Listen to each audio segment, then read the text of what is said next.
It might sound strange, but there's still very little to tell you about Anthem's story, even after playing the game for 6 or so hours, mostly because BioWare is still refusing to tell us anything. So let's skip straight to the gameplay, and of course, it really is all about the Javelins. Although you do get a little bit of character customization for your pilot, the human inside the mechs, it's actually no more than picking a default head from a lineup and deciding whether to have a male or female voice. Instead of sculpting your freelancer's face, you're going to want to spend an inordinate amount of time fiddling with the various textures, materials and colour schemes that you can apply to your Javelins until you're happy with your creation. And trust me, you're going to want to, because there's nothing quite as satisfying as watching your bright pink Javelins soaring through the sky.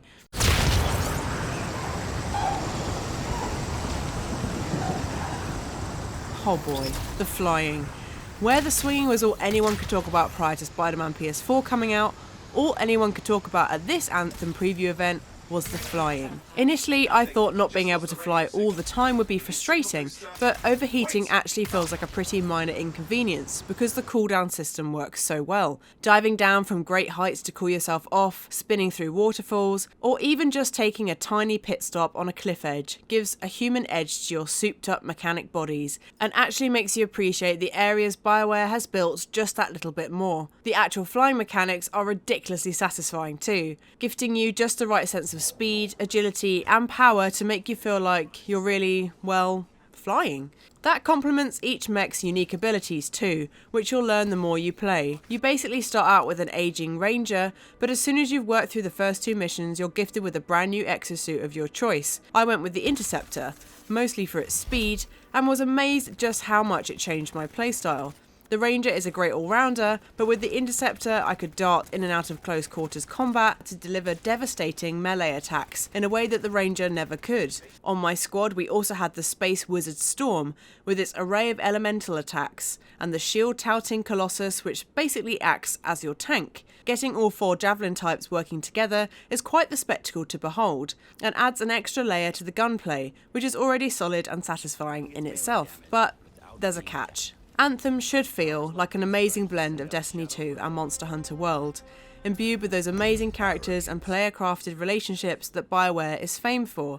But what you end up with is slices of all of the above, yet nothing really feels empowering. The world is a stunning, marvellous piece of engineering, where cosmic creatures roam seemingly mostly unfazed by your gunplay antics, although I did get attacked by one giant creature called an Anrisaur, which shows there is some kind of ecosystem going on. But unlike the bountiful Monster Hunter world, taking on any of these creatures doesn't net you anything. A rather adorable, small hippo, rhino, elephant hybrid thing that we decided to mow down like monsters just disappeared into the pixel ether without even leaving a pelt behind. It's not clear how crafting or upgrading works quite yet, apart from the fact that Ember plays a part in it, but you can guarantee the fauna aren't having any of it.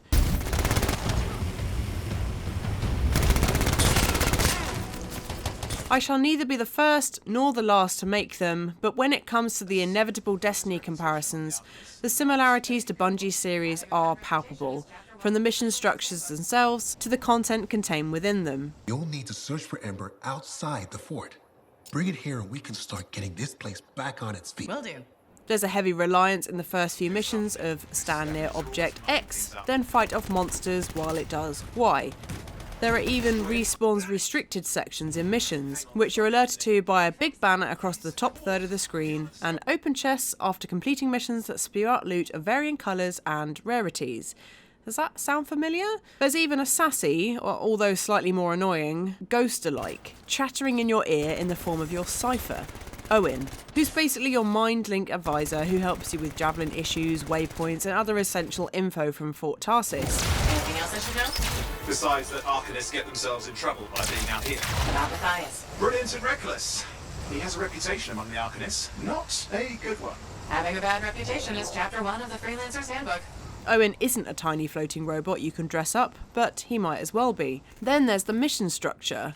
Even in the story-heavy first few missions that I played, everything focused around your hub, Fort Tarsis. You do a mission from the Expedition screen, then go back to the Forge, which is a siloed area where you upgrade or customise your Javelin, or go back to the fort. At no point did I get a sense that Fort Tarsis and the areas you explore are part of one big, brilliant, cohesive world. I'll admit that I didn't get much chance to dabble in the free play mode, where this feeling may change, but from the looks of it, free play mode just gives you unfettered access to the areas where the missions take place. And where there are things that are unique to Anthem, they're just not that convincing as of yet. One repeated activity was collecting golden orbs known as echoes, which you must deliver in increasing quantities to a relic in order to silence it, which after the first round of doing so felt incredibly mundane and repetitive. And thanks to the fact BioWare is keeping the story tightly under wraps, it's unclear exactly what kind of threat the Scar pose right now. The dialogue options also feel a little underbaked. During certain conversations with the NPCs on Fort Tarsis, you'll be able to choose between 2 dialogue options, but there are also plenty of cutscenes where there are no dialogue choices at all,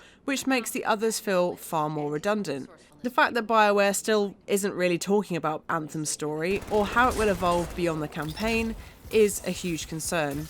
We're less than a month out from its February 22 release date, and while I fully support the idea of a spoiler-free launch, it's hard at this point to pin down exactly why you should be playing Anthem. If Mass Effect Andromeda felt like a red flag, Anthem may well be the bull standing right behind it. If I had a suit of my own, I could be out there in the field with you! Dial down your boosters, Hotshot. With more training, you'll get your chance. I promise.